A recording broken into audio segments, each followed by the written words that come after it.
तीशदादा गुरु भोदरज बाबाजी अमृते श्री गोपाल कृष्ण मंदिर महानुभाव राजश्रम तामसा तालुका हदगाव जिल्हा नांदेड।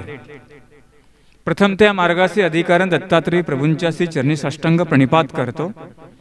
साधनदाता सर्वज्ञ श्री चक्रधर स्वामी स्वामींच्याही चरणी विनम्र अभिवादन करतो।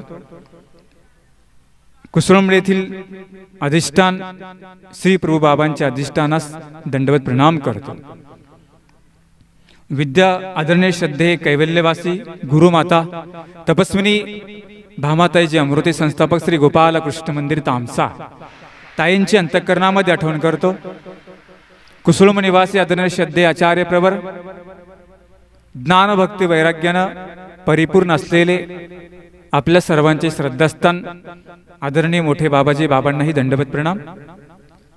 विद्यागुरुवर आदरणीय श्रद्धेय आचार्य प्रवर ब्रह्मविद्या पाठशाला तळगाव आदरणीय बाबांनाही दंडवत प्रणाम। आदरणीय श्रद्धेय गुरुवर्य दादांनाही दंडवत प्रणाम। अमृत प्रवर्तक या ग्रुपमध्ये सहभागी असलेल्या सर्व देश विदेश त्याचप्रमाणे राजस्थान येथील सर्व अच्युत गोत्रे असे दंडवत प्रणाम। या कार्यक्रमाचे आयोजक आदरणीय श्रद्धेय आचार्य प्रवर अवधूत बाबाजी मानेकर, त्याचप्रमाणे या सोहळ्यासाठी आलेले सर्व साधू संत, त्याचप्रमाणे यूट्यूबच्या माध्यमातून देवश्री चक्रधर या यूट्यूबच्या माध्यमातून ऑल इंडियामध्ये ऑल वर्ल्डमध्ये ज्यांचा खऱ्या अर्थानं निरपेक्ष धर्मकार्य चालू आहे आमचे ज्येष्ठ गुरुबंधू आदरणीय तपस्वी दादा राहेरकर दादा अतिशय सुंदर वक्ते आहेत, गायक आहेत, कलाकार आहेत। त्याचप्रमाणे या कुसुळंब येथील आलेले सर्व या सभागृहामध्ये असलेले सर्व साधू संत तपस्विनी ईश्वरीचा परिवार आपल्या सर्वांना दंडवत।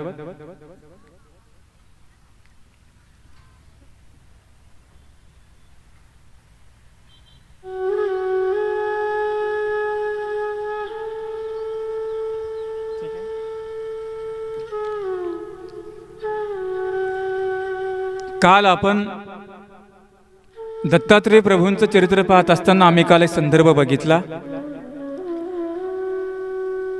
दत्तात्रय प्रभूंची गदा म्हणजे धैर्य आहे आणि हे धैर्य ज्या पुरुषाने धारण केलं, ज्या साधकाने धारण केलं, तो आपल्या जीवनामध्ये यशस्वी होत असतो।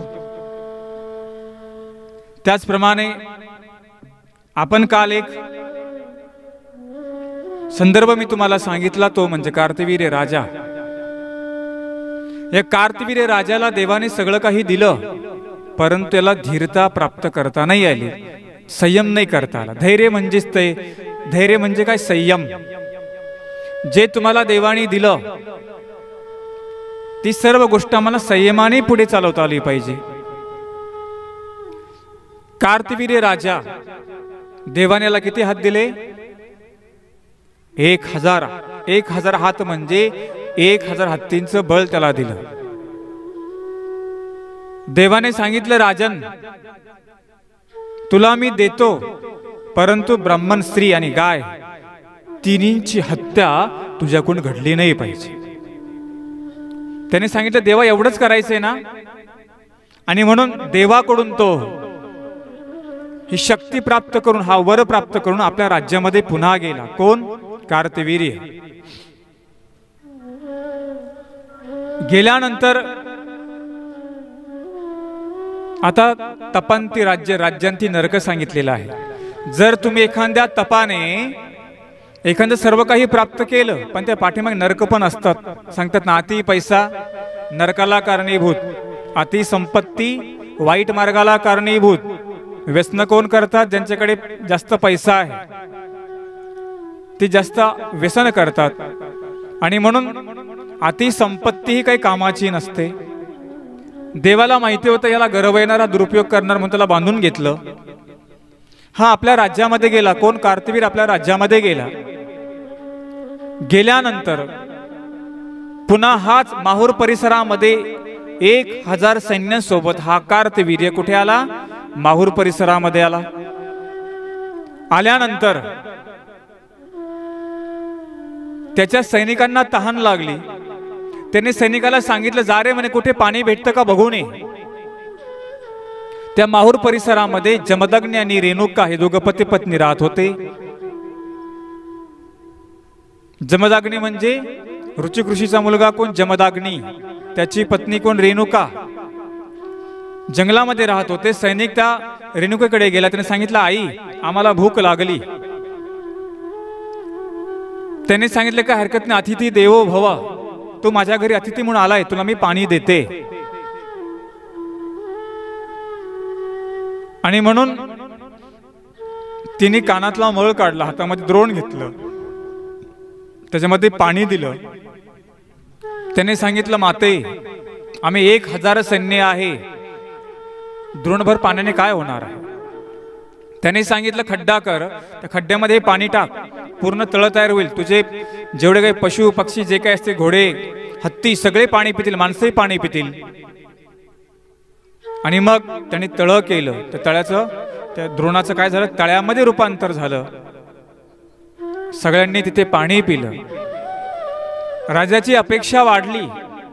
राजाला वाटलं तिथं पाणी भेटलं, आता इथं आपल्याला जेवणही भेटू शकतं.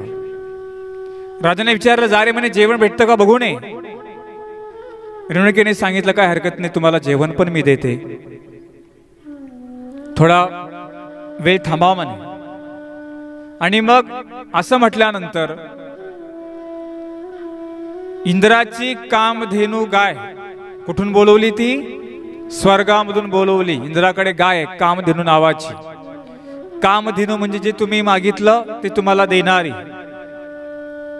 आम्ही त्या गायीला आव्हान केलं.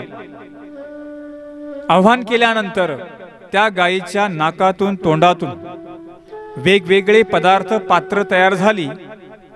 किती लोकांना जेवण द्यायचं होतं? 1000. किती? 1000. आणि मग दिल्यानंतर पत्रवाळ्या मांडल्या, भोजन दिलं. आणि मग राजाची अपेक्षा आता वाढली. राजाने सांगितलं, एवढा मोठा मी राजा, मी कधी एवढे पदार्थ बघितले नाही. आणि हे जंगलामध्ये राहतात, झोपडे, एवढे यांच्याकडे पदार्थ आले कसे, यांनी बनवले कसे. रेणुका सांगते की, अरे राजन, ही जी गाय आहे ना, इंद्राची कामधेनू, तिची सगळी ही तिची करामत आहे, आमचं काही नाहीये.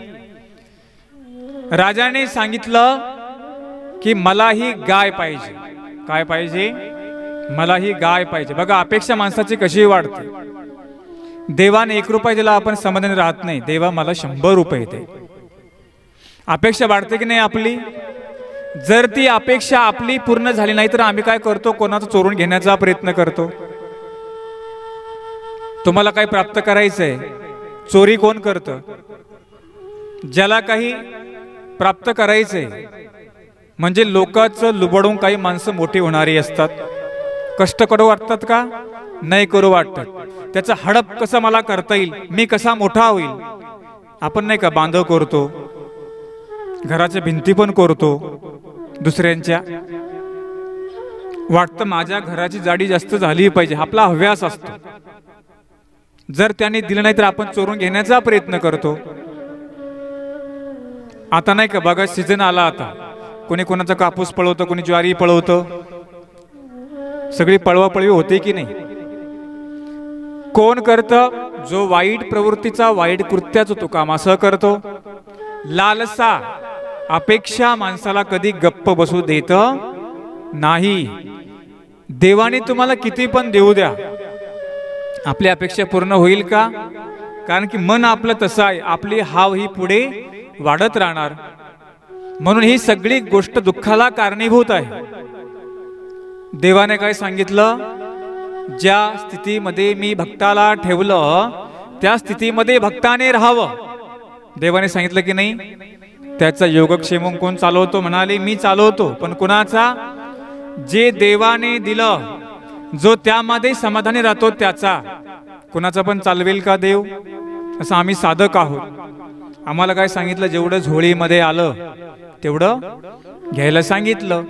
नाही का घरी भेटलं तर काय करा, दुसऱ्या घरी जा, नाही तिथं भेटलं तिसऱ्या घरी जा.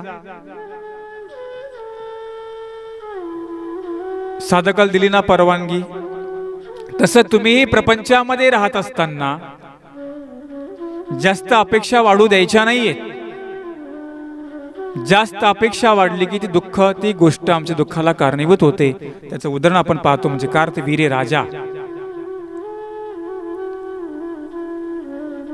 आणि मग त्याने सांगितलं तुमची गाय मला द्या.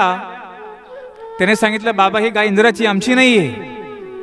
आणि मग राजाने ती गाय हिसकून घेण्याचा प्रयत्न केला. कोणी? कार्तवीर्य राजाने. आता याला पाणी भेटलं, जेवण भेटलं नाही, गपचूप निघून जायला पाहिजे होतं की नाही? जेवायला भेटलं. आपण नाही का एखाद्याला काही दिलं मुळासकट काढण्याचा प्रयत्न करतो. आज साखर दिली, उद्या म्हणतो मीठ दे, म्हणतो पीठ दे. आणि मग अपेक्षा आपली अशी वाढत असते. राजाची अपेक्षा वाढली आणि अपेक्षा वाढल्यानंतर त्या राजाने सांगितलं मला ही गाय पाहिजे. असं म्हटल्यानंतर झटापटी सुरू झाली. आता जी दुसऱ्याचे तुम्हाला कोणी ससे देईल का? देईल का? जर तुमच्या घरात चोरी करायला चोर आला, तो म्हटला मला ते तुम्ही देसाल का? तुम्हाला तो मारल, काहीतरी करल, नंतर सगळं उबडून घेऊन जाईल. असं कोणी फुकट देईल का? कोणी कोणाला? चोराला मारामारी करावी लागते. आणि मग या ठिकाणी आता मारामारी युद्ध सुरू झालं. गायीला वडो लागला, मध्ये जमदाग्नी पडला, मध्ये रेणुका पडली. रेणुका आडवी आली ना गायीला वाचवायला, आणि मग त्या राजाने प्रहार केला. युद्ध सुरू झालं. गायीच्या नाकातून, तोंडातून, डोळ्यातून असंख्य सैन्य बाहेर पडलं. आणि कार्तवीर्यामध्ये आणि त्या गायींच्या सैन्यामध्ये जमदाग्नीमध्ये तुंबळ युद्ध झालं. किती युद्ध झालं? तुंबळ युद्ध झालं. रक्ताचा थारोळा निर्माण झाला. आणि मग गायीला वाचवता वाचवता कोण मेला? जमदाग्नी गेला, गतप्राण झाला. गाय ही मरण पावली, रक्ताच्या थारोळ्यामध्ये पडली. ब्राह्मण हत्या घडली, गो हत्या घडली. आणि मग जमदाग्नीचा मुलगा परशुराम हा महादेवाकडे विद्या शिकायला गेलेला होता. महादेवाने सांगितलं अरे परशुरामा तुझ्या एवढी संकटामध्ये आहे, तुला आता जावं लागेल. आणि मग तो गेला. पाहतो तर काय, गाय मरून पडलेली, वडील मरण पावलेले, आई थोडीफार शुद्धीर होती. त्यांनी सांगितलं माते कुणी केलं हे सगळं? आणि मग त्यांनी सांगितलं अमका अमका कार्तवीर्य. तो गाय मागवू लागला, भांडणं झाली, गाय मरण पावली. आणि मग असं म्हटल्यानंतर तिघांची हत्या कुणाला घडली? कार्तवीर्याला घडली. नियमाचा भंग झाला. राजा याच कार्तवीर्याला परशुरामाने काय केलं? पराभूत केलं, त्याला मारलं. विचार करा, दत्तात्रेय प्रभूंनी दिलेला वर कुणी मारू शकलं असतं का? नसतं मारू शकलं. परंतु त्यांनी धीर धरला नाही. दुसरी गोष्ट, दत्तात्रेय प्रभूंच्या आज्ञेचं उल्लंघन केलं. कुणी केलं? कार्तवीर्याने केलं. ब्राह्मण, स्त्री, गो हत्या घडली. ब्राह्मण कुणाला म्हटलं? ब्रह्म जाणे तो ब्राह्मण. जसं आता आपल्या भाषेमध्ये एखादा अधिकरण विद्वान, तो काय जाणतो? ब्रह्म जाणतो. गाय का पवित्र आहे? कारण की गायीपासून सर्व उत्पत्ती होते. जे दूध आहे, तूप आहे. त्याचप्रमाणे कृषी व्यवसाय करणारा जो बैल आहे, उत्पत्ती कुठून? गायीपासूनच आहे ना सगळ्या गोष्टींची. आणि म्हणून तिला सुद्धा गायीला असं माता असं म्हटलेलं आहे. म्हणजे विचार करा, त्रेतायुगामध्ये सुद्धा दत्तात्रेय प्रभूंनी गायीला किती महत्व दिलं. त्याच गायीला आमच्या गोपालकृष्णांनी महत्व दिलं. आणि तेच आता गायीला सरकार काय म्हणतं? गो हत्या वाचवा. मूर्तिमेढ कुणी रवली? दत्तात्रेय प्रभूंनी त्रेतायुगामध्ये रवली. दुसरी गोष्ट, स्त्रीची हत्या का बरं करू नये? कारण की स्त्री ही जननी आहे.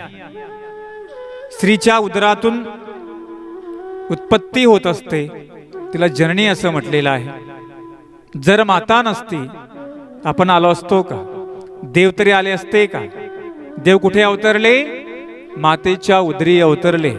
पुरुषाच्या अवतरले का? मातेच्या उदरी अवतरले। म्हणून माता ही पवित्र आहे।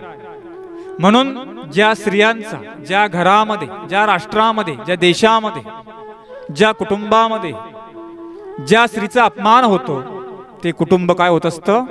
उद्ध्वस्त होत असतं, धुळीस मिळत असतं। आपण आता समाजामध्ये पाहतो, स्त्रियांना गर्भामध्ये, मुलीला गर्भामध्ये मारणं, किंवा त्या मुलीला सासुरवास करून मारणं, किंवा तिला जाळून मारणं काय आहे? एक प्रकारचा अत्याचार। पेपरला काय बातम्या येतात? नवऱ्याच्या जाचाला कंटाळून स्त्रीने काय केली म्हणाले? आत्महत्या केली। गाडीसाठी पैसे मागितले, बायकोने दिले नाही, बायकोला काय करून दिलं? यांनी फुकूनच दिलं म्हणाले, किंवा जाळून टाकलं, किंवा अर्धा हुंडा बाजूला शिल्लक राहिलेला होता, बायकोने काबर आणला नाही म्हणून काय केलं? बायकोचा खून केला। कोणी चारित्र्यावरून, कोणी संशयावरून, प्रत्येक जण वेगवेगळ्या प्रकारे त्या स्त्रीचा अपमान करत असतो। आणि म्हणून स्त्री सुद्धा तेवढी पवित्र, महत्वपूर्ण सांगितली। म्हणून लक्षामध्ये ठेवा, आजही अनेक ठिकाणी स्त्रियावर अत्याचार होतो, बलात्कार होतो, अनेक प्रसंग असे आपण समाजामध्ये पाहतो। तर त्या समाजामध्ये कुठल्याच प्रकारची सुख शांती नांदत नाही। स्त्री ही तेवढी पवित्र सांगितलेली आहे, कारण ती जननी, तिला माता असं म्हटलेलं आहे। म्हणून जे असा विचार करतात की आम्हाला मुली नको, मुलगाच पाहिजे, त्यांचा जरा विचार करा। जर का तुम्ही त्या मुलीची गर्भामध्ये हत्या केली तर तुम्हाला सापाचे नीळ जावं लागेल। मोठे मोठे साप, विषारी नाग हुसाल तुम्ही म्हणजे जे उदरामध्ये हत्या करतात ते। आणि बायांनी पण, नवऱ्याचं पण काही पण ऐकत नका जाऊ। त्याला सांगितलं तुला मुलगी नाही पाहिजे ना, मार्गामध्ये देईल, पण होऊ दे।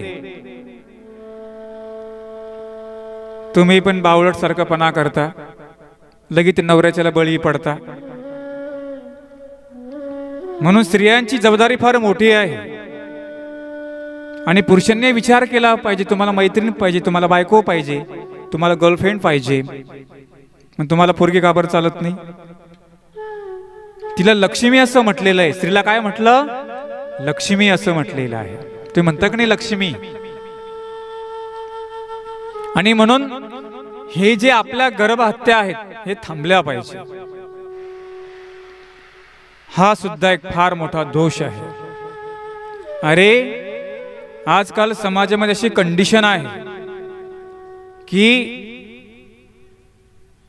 आजकाल आमच्या मुली, काही स्त्रिया समर्थपणे आपल्या आईबापांचा सांभाळ करतात। लक्षामध्ये ठेवा, आम्हाला तर माहिती नाही, आम्ही तर काय या लहानपासून मार्गामध्ये, पण तुम्ही प्रपंच करणारे परिवार आहे, तुम्हाला माहिती आहे। एखाद्या बापाला किती मुलं राहू द्या, परंतु काय करतो तो? आस अपेक्षेने मुलीकडे पाहतो। आमची पदयात्रा होती सोलन शिमला,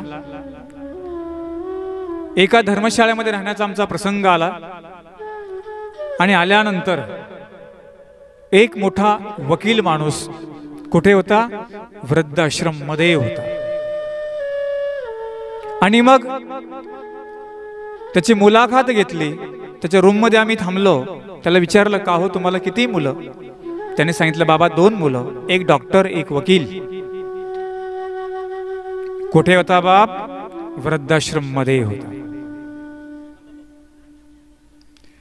त्याच दिवशी त्या माणसाची मुलगी त्याच्या पित्याला घ्यायला आली होती। तिला माहिती नव्हतं की माझा बाप कुठे वृद्धाश्रम मध्ये आहे तो।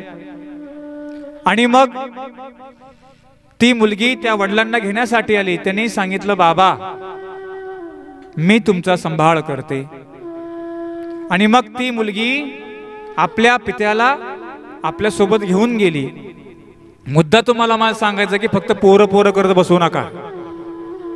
वंशाला देवा पाहिजे आणि ढमक पाहिजे। कोणी सांगितलं वंशाला देवा तुम्हाला? रे तुम्ही काय अमर आहे का? पुढचं बघून घेईल ना काय करायचं ते। म्हणून खरा वंश कोण चालवते? स्त्री चालवते.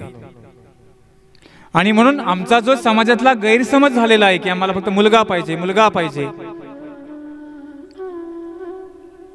आमच्या ग्रुपमध्ये एक स्त्री आहे, तिने मला घटना सांगितली. ते म्हणे, बाबा मला 2 मुली झाल्या. जेव्हा माझ्या नवऱ्याला समजलं की तिसरी पोरगी होणार, त्यांनी आत्महत्या केली म्हणाले. आज त्या बाई आहेत माझ्या ग्रुपमध्ये, अकोल्याच्या आहेत त्या.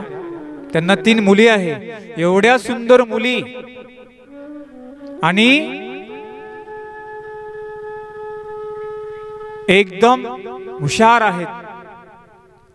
त्यांनी सांगितलं, आई आम्ही काय प्रपंचाच्या भानगडीमध्ये पडणार नाही, आम्ही पुढे देवाच्या मार्गाचा अवलंब करू. त्यांनी सांगितलं, जाऊ दे बाप गेला तर काही फरक पडत नाही. मुली सुद्धा तुमची मान उंच करू शकतात, हे लक्षामध्ये ठेवा. आमच्या ग्रुपमधली समीक्षा आली बघा इथे, तिची माता सोबत आहे, लिंबा गणेशची पोरगी आहे. उत्तम प्रकारची कीर्तन करते, उत्तम प्रकारचा तबला वाजवते, उत्तम प्रकारचं गायन करते, मुलांना शिकवते. दोघीच माई लेकी आहेत. काय करतं पोरग? धर्माचा प्रसार करते. स्त्री पण काही करू शकते. आचार्यांना पाठीवर कोणी उचललं? महादायसाने उचललं. कोणी उचललं? जर महादायसा नसती तर आपला संप्रदाय पुढे आला नसता, आपला पंथ पुढे आला नसता, मी सुद्धा जिथे बसलो नसतो, तुम्ही सुद्धा या मंडप मध्ये बसला नसता. कोण? एक महादायसा श्री. त्या महादायसाने नागदेवाचार्य भानखेडीला गेल्यानंतर, ज्या भानखेडीवरून मी तुम्हाला 3 महिने दत्तकवच मी सांगितलं, त्या भानखेडीमध्ये 3 महिने मी राहिलो, स्थानाजवळ राहिलो. निर्जन स्थान आहे ते. आणि महादायसा आचार्यांना आपल्या पाठीवर घेऊन, कारण की आचार्य काय म्हणतात, देवीविन काही धर्म असे का? आमचे स्वामी उत्तरापंथी निघून जातात. उत्तरापंथी निघून गेल्यानंतर महादायसा आचार्यांना शोधण्यासाठी जाते. गोविंदप्रभू बाबांना विचारते, दंडवत. गोविंदप्रभू बाबांना विचारते, जिची नागदेव नाही, देव सोडून गेले, नागदेवी सोडून गेले, कुठे नागदेव? गोविंदप्रभू बाबा म्हणतात की अहो मेली, जाय म्हणे. कुठे जाय? भानखेडे अशी जाय. आणि मग भानखेडीला गेल्यानंतर महादायसा आचार्यांना आपल्या पाठीवर घेते आणि कुठे घेऊन येते? रुद्रपुराचे घेऊन येते. स्वतःच्या भावाला, महादायसा आचार्यांची चुलत बहीण, अंगाला वाळवी लागलेली असते, उधळी लागलेली असते, अंगावर कुठला कपडा नसतो, अष्टोपर स्मरण करतात. आचार्यांना सावध करते. कोण? महादायसा. पाठीवर घेऊन येते आणि आल्यानंतर सावध करते, दूध पाजते आणि आचार्यांना म्हणते, नागदेवा तू विसरलास का देवाने काय सांगितलं ते? आणि हीच महादायसा काय करते? नागदेवाचार्यांना रुद्रपूरला घेऊन सावध करते. आमच्या स्वामींनी उद्गार काढले की म्हातारी धर्म राखला. जर महादायसा नसत्या तर हा मानवा संप्रदाय पुढे आला नसता. म्हणून स्त्री जननी फार महत्वाची आहे. आमच्याही संप्रदायामध्ये आमच्या स्त्रियांचं फार मोठं योगदान आहे. मार्ग समर्थपणे चालवतात, परिवारही सांभाळतात, प्रवचनही करतात.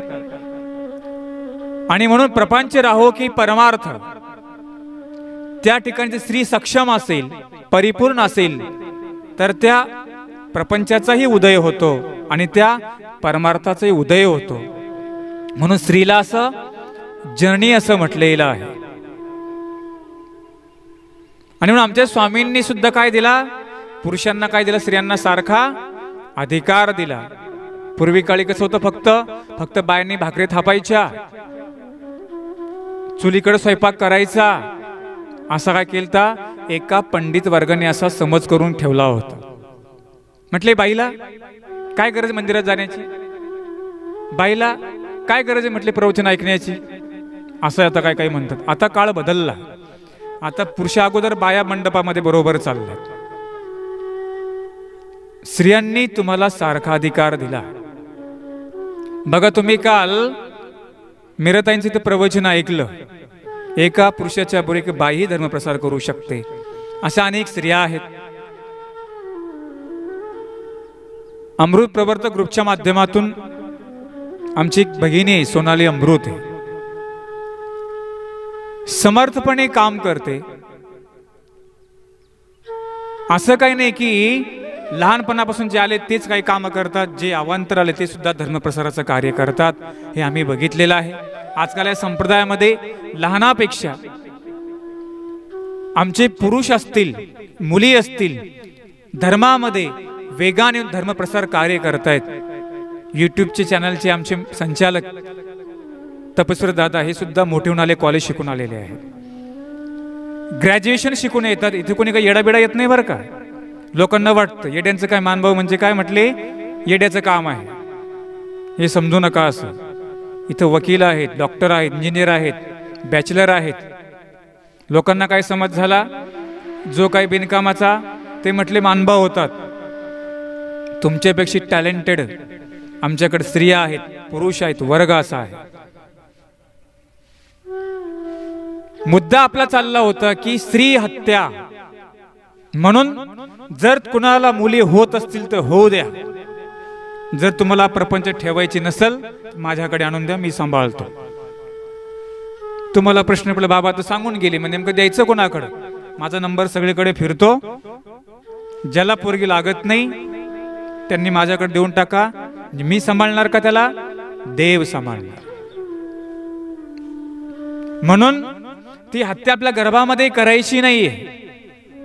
आणि हा जो समाजामध्ये जो गैरसमज झाला की मुली आम्हाला नको, मुली आलं की हुंडा द्यावा लागतो, लई काळजी घ्यावी लागते, काहीच काळजी घ्यावी लागत नाही. आता उलट तुम्हाला मुलांची काळजी घ्यावी लागते. घ्यावी लागते की नाही बायांनो? पोरग कधी बिघडल, कधी जाईल कधी दारूकडे, काळजी बापाला येईल. मुलींची काळजी आहे का? पण आपण पोरींना नियम लावतो. ज्याला बंधन लावायचं त्याला मोकाट सोडता, आणि ज्याला बंधन नाही त्याला ताणून धरता, हो की नाही? म्हणून मुलावर आमचं वर्चस्व पाहिजे. पण आपण काय म्हणतो, एकच लाडाचं कार्ट असतं ते बाब्या, काही जरी केलं तरी हो हो चांगलंच आहे, चांगलंच आहे. त्याला माहिती कुठे चालला तो, तरी म्हणतो चांगलंच आहे. हा जो भेदभाव आहे हा समाजामधला कमी झाला पाहिजे. पण दत्तात्रेय प्रभूंनी आमच्या स्त्रियांना काय दिलं? प्राधान्य दिलं. म्हणून स्त्री जर मनामध्ये आणलं तर ती उदय बी करू शकते, मनामध्ये आणलं तर ती अस्तही करू शकते. दोन्ही भूमिका स्त्रियांकडे असतात, लक्षामध्ये ठेवा. या ठिकाणी कार्तवीर्याला स्त्री हत्या घडली. स्त्री हत्येचं पातक त्याला लागलं. तिसरी गोष्ट काय सांगितली?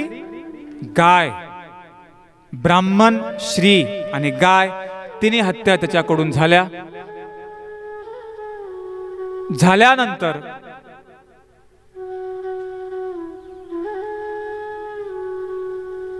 परशुरामाने कार्तवीर्याला काय केलं? पराभूत केलं, त्याचा वध केला. कशामुळे झालं असं? की कार्तवीर्याला दत्तात्रेय प्रभूंच्या वचन भंग केला, त्याने करून दोष लागला. तसं आम्हीही लक्षामध्ये ठेवा. आम्हालाही परमेश्वर देतो.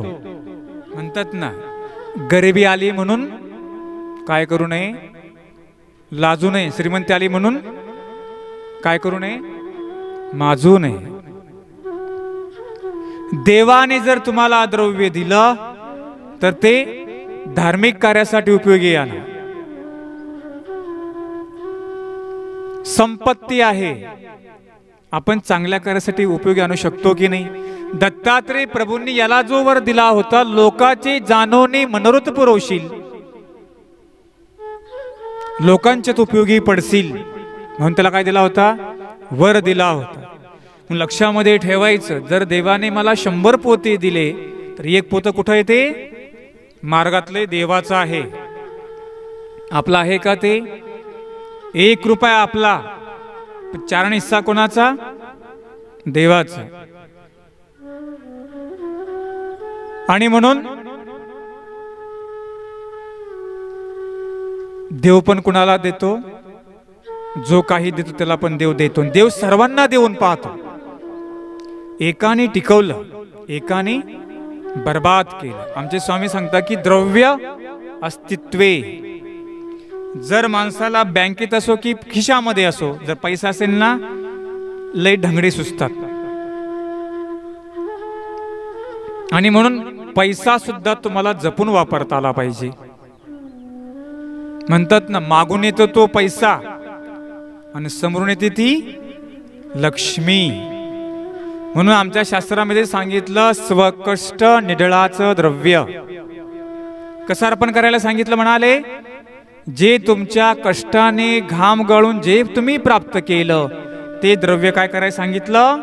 दान द्यायला सांगितलं. लोकांचं लुबाडलेलं, लोकांचं चोरून घेतलेलं कामी येईल का तुमच्या? जर का तुम्ही एखादी 100 रुपये चोरून आणले, मला पूजा केली, तर लाभ कुणाला होणार? ज्याचे 100 रुपये चोरले त्याला काय होणार? तो लाभ होणार. आणि म्हणून राजाला आपल्या संपत्तीचा गर्व झाला. राजा मरण पावला. परशुरामाने त्याचा पराभव केला. त्याला कोणी पराभव करू शकलं असतं का? नाही. लक्षामध्ये ठेवा. आणि म्हणून जर आपल्याला काही देवाने दिलं तर त्याचा कधीही गर्व करू नये. ज्या वेळेस केशराजवास त्यांच्यावर असा प्रसंग येतो, केशराजवासांना बोध होतो आणि मग केशराजवास आचार्यांकडे राहू लागतात. महानुभाव पंथाचे आचार्य केशराजवास ज्यांनी मूर्तिप्रकर्ष नावाचा ग्रंथ लिहिला, ज्या केशराजवासांनी दृष्टांत स्थळ सूत्रपाठाची बांधणी केली, ते केशराजवास. केशराजवास मार्गामध्ये गेले. पत्नीला समजलं आपला पती मार्गामध्ये गेला, आणि मग पत्नीने आपल्या वडिलांना सांगितलं की माझा पती मार्गामध्ये गेला, तुम्ही जाऊन त्याला घेऊन या. सासरी बुवा गेले. कुठे? मार्गामध्ये आणण्यासाठी गेले. बघा, पूर्वीच्या काळी सुद्धा तुमच्यासारखेच प्रपंच करणारे, ज्यांना काही बोध झाला ते कुठे जायचे? मार्गाकडे जायचे. आता मार्गात चला चला म्हणावं लागतं. दीक्षा घ्या, दीक्षा घ्या म्हणावं लागतं की नाही? जरी तुमची इच्छा नसेल तर काय म्हणतं? दीक्षा घ्या, अनुसरा, दीक्षा घ्या म्हणावं लागतं की नाही? तुम्ही रुमाल बांधावर डोक्याला, मागं बसलेले रुमाल आहे का तुम्हाला? तुम्हाला बांधून घ्या.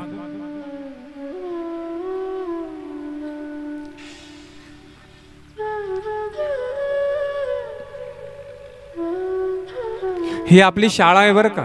मला दररोज तुम्हाला सांगावं लागणार, कारण मी शिक्षक आहे, मला सांगावंच लागेल.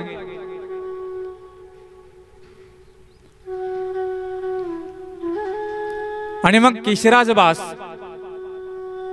एक स्मृती अशी येते, आचार्यापासून बोध झाला, मार्गामध्ये राहू लागले. मार्गामध्ये मन रमलं. प्रपंचामध्ये जाण्याचं मन त्यांचं नव्हतं, पण पत्नीला हट्टी होती. काय काय बाया खूप हट्टी असतात बघा. एखादा पुरुष म्हटला ना, अगं मी आता मार्गामध्ये जातो, ती म्हणते नका ना हो, माझं कसं होईल? तुझं काय काम आहे प्रपंचामध्ये? काही काम नसतं, पण ती म्हणते माझं कसं होईल? तू पण जाणार सोबत, त्याच्या काय फरक पडतो? मग एखादा पती सुद्धा म्हणतो, तू एकतर तू जा, नाही तर मला जाऊ दे. काही काही कसे असतात, स्वतः पण जात नाही, त्याला पण जाऊ देत नाही. केशराजवासांची पत्नी स्वतःच्या वडिलाला पाठवलं गुरुकुळामध्ये, आणि गेल्यानंतर ते सासरी बुवा तिथे भांडायला लागले. तुम्ही आमच्या जावई बापूंना इकडे आणलं, कशाला मार्गामध्ये ठेवलं? मार्गामध्ये कोणी पळून जातो का? आणि मार्गामध्ये कोणी कोणी बायला पळून नेलं का कोणी? तिकडे पळवापळी होईल प्रपंचामध्ये, इकडे पळापळी होईल का? कारण की जी दीक्षा, जे अनुसरण, हे सगळ्या गोष्टी मनातून झाल्या पाहिजे. आता मी म्हटलं एखाद्या बाईला येतं का माझ्यासोबत कोणी येईल का? ते एखाद्या पोरीला म्हटलं येईल का कोणी? जेव्हा तिच्या मनामध्ये तयारी होईल तेव्हा ती काय म्हणेल, बाबा मी तुमच्या सोबत येते, किंवा मी बाबा उपदेश घेते. बळजबरी असं होईल का? तुम्ही असं कोणी बघितलं का बळजबरी आम्ही कोण्या बाबाने एखाद्याचा कान पकडला, बळजबरी कान फुकले? असं झालं का कधी? जो बळजबरी कान फुकतो तो उपदेश टिकतो का? टिकत नाही. म्हणून धर्म कार्यामध्ये बळजबरी महत्वाची असते का? नसते. जशी प्रपंचामध्ये बळजबरी महत्वाची नसते तशी परमार्थामध्येही बळजबरी महत्वाची नसते. सासरीबा रागवू लागले. आचार्य म्हणाले आम्ही यांना आणलं नाही, यांना वेद झाला ते आले.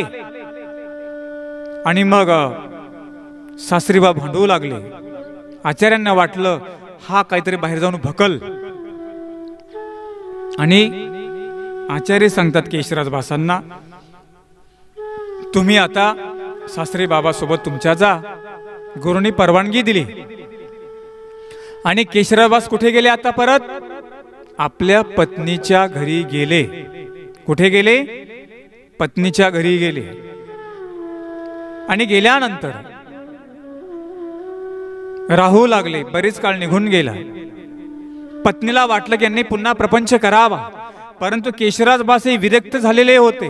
त्यांचं मन प्रपंचामध्ये रमत नव्हतं. आता काही स्त्रिया आहेत, काही मुली आहेत, काही पुरुष आहेत. हे पुरुष, हे स्त्रिया जर त्यांना बोध झाला तर त्याही आता सुद्धा प्रपंच सोडून परमार्थामध्ये जातात, परंतु ती सर्वस्व चर्चा करून जातात. एखाद्या स्त्रीला परमार्गामध्ये जायचं असेल तर ती आपल्या पतीला विचारते मला मार्गात जायचं आहे. आणि खऱ्या अर्थानं एक लक्षामध्ये ठेवा, जेव्हा आपला प्रपंचाचा काळ संपतो तेव्हा परमार्थ सुरू होत असतो. हा निश्चय तुम्हाला आतापासून करावा लागेल. केशराज बास पत्नीच्या सहवासामध्ये आहेत. केशराज बासांची जी लढाई होती ती विकारासोबत होती. मनुष्य रणांगणामध्ये लढू शकतो. मनुष्य एखादा राजा असतो, तो 1000 शत्रूंना पराभूत करू शकतो, परंतु त्याच राजाला एक दासीही पराभूत करू शकते. का? तिथे युद्ध विकारासोबत आहे. इथे केशरबासांना आणि त्यांच्या पत्नीला एका खोलीमध्ये बंद केलं. कोणी सासऱ्यांनी बंद केलं. आता तरी असं मन वळेल, आज तरी वळेल, उद्या तरी वळेल, प्रयत्न केला, परंतु केशरबासांचं मन आपल्या पत्नीकडे जात नव्हतं. एवढे ते विरक्त झाले होते. पत्नी पलंगावर झोपायची तर केशराजबास जमिनीवर झोपायची. ती जर जमिनीवर झोपली तर केशराजबास काय करायचे? पलंगावर झोपायचे. आणि दिवसा नदी काठी जायचं, भिक्षा मागायची. आणि रत्नमाला नावाचा त्यांनी काय लिहिला? ग्रंथ लिहिला. बघा, युद्ध विकारासोबत युद्ध आहे. आणि मग या युद्धामध्ये सापडल्यानंतर बरेच काळ गेले.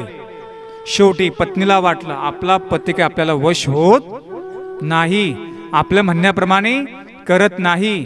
आणि मग तिने प्रमाणपत्र दिलं. काय प्रमाणपत्र दिलं? आता हे योगी झाले, याचे मज पाप लागत असे. पत्नीचं प्रमाणपत्र भेटलं. ज्या पत्नीने आणण्यासाठी अट्टहास केला होता तीच पत्नी सांगते आता यांना कुठे घेऊन जा? यांना मार्गामध्ये पाठवा. केशरबास म्हणतात की मी प्रवर्तला परमार्थ मार्गी, तह महाविघ्नी केली लागी. लेवोनी विचाराची वज्रांगी, प्रबोध परसे पराभविली. जेव्हा मी म्हणाले प्रवर्तला परमार्थ मार्गी किंवा परमार्गी, जेव्हा मी परमार्गासाठी प्रवृत्त झालो तेव्हा महाविघ्नी म्हणजे मला येनकेन प्रकारे विघ्न झालं. चेतन पदार्थांचं विघ्न झालं, जड पदार्थांचं विघ्न झालं, अनेक प्रकारचे आमिष मला दाखवले. परंतु मी म्हणाले लेवोनी विचाराची वज्रांगी. लेवोनी म्हणजे मी काय धारण केलं? वज्रकवच धारण केलं. विचारांचं वज्रकवच मी धारण केलं. म्हणून मी काय झालो? प्रबोध परसे पराभविली. म्हणून मी त्या विकाराचा मी काय करू शकलो? पराभव करू शकलो. पण कधी? तेवढा धीर त्यांनी पकडलेला होता. केशरज बासांचा धीर पकडला नसता ते पुन्हा मार्गात आले असते का? म्हणून एक गोष्ट लक्षामध्ये ठेवा, तुम्ही उपदेश घेतल्यानंतर तुम्हाला तुमच्या भावकीचं ऐकावं लागेल, विचलित व्हायचं नाही. तुम्हाला तुमच्या नवऱ्याचे बोलणे ऐकावे लागतील, विचलित व्हायचं नाही. ज्या मुलीला गुरुमंत्र घ्यायचा आहे, जरी कुणी काही नावं ठेवले, विचलित व्हायचं. लेवोनी विचाराची वज्रांगी. काय धारण करा? चांगलं कार्यासाठी आपण विचारांचं वज्रकवच धारण केलं पाहिजे. तर तुम्हाला कोणीही पराभूत करू शकत नाही. जरी कुणी काही तुम्हाला म्हटलं तर काय करू द्या? बोलू द्या. सासुरवास आपल्याला काय करता आला पाहिजे? सहन करता आला पाहिजे. तुम्ही प्रपंचामध्ये सासुरवास सहन करता, मी तुम्हाला काल सांगितलं. तसं देवासाठी जर कोणीही बोललं तर आपण सहन करता आलं पाहिजे. एखादा नवरा किती बिन बडबड करतो, त्याला सांगायचं कितीही बडबड कर, मी मात्र निबरखटच राहणार. त्याला सांगायचं तुम्ही निबरखट झाल्याशिवाय तुम्हाला काही प्राप्त होणार नाहीये, हे लक्षामध्ये ठेवा. लावल्या कटकटी भानगडी पाठीमागे, स्थानालाच जाती, दान धर्मच करती, बाबू लोकांना घरी जाणती. हे इकडून ऐकायचं, इकडून काय करायचं? काय करायचं? का ठेवायचं इथं? जर का तुम्ही इथं ठेवलं तर तुम्ही काही प्रगती करू शकाल का? नाही. चांगल्या कार्यासाठी ऐकायला काही आपल्या अडचण नाहीये. हा, वाईट नका ऐकून घेऊ बिनकामाचं, पण धर्मासाठी जर बोलत असेल तर तुम्ही ऐकून काही घ्यायचं नाही. आणि म्हणून तुम्हाला सुद्धा धीरता ठेवावी लागेल. प्रपंचामध्ये तुम्हाला स्थिर राहावं लागेल. ही गदा दत्तात्रेय प्रभूंनी काय केली म्हणाले? धारण केली. तुम्हाला मी 2 उदाहरण सांगितले. पहिलं आहे केशरज बासांचं, दुसरं काय सांगितलं? कार्तवीर्य राजा पराभूत झाला, धीरता ठेवता नाही आली. म्हणून जर देवाने काही दिलं आपण लगेच हुरळून जावायचं नाही. जरी देवाने दिलं तर मला चाराने त्यासाठी धर्म करता आला पाहिजे. या ठिकाणी रात्री बघा अलॉसमेंट होते की या धर्म कार्यासाठी आपण सरळ हाताने दान करा. ज्यांनी केलं नाही त्यांना सांगतो, हा एक ज्ञान यज्ञ सोहळा आहे. या ठिकाणी तुमचा 1 रुपये कोणाचे, 100 रुपये कोणाचं, मीठ कोणाचं पीठ, जे जे उपयोगी लागल. आणि हा कसा आहे? निष्काम यज्ञ कर्म आहे. कसा आहे? निष्काम यज्ञ. इथं काही हेतू आहे का? इथे कुठल्याच प्रकारचा हेतू नाही.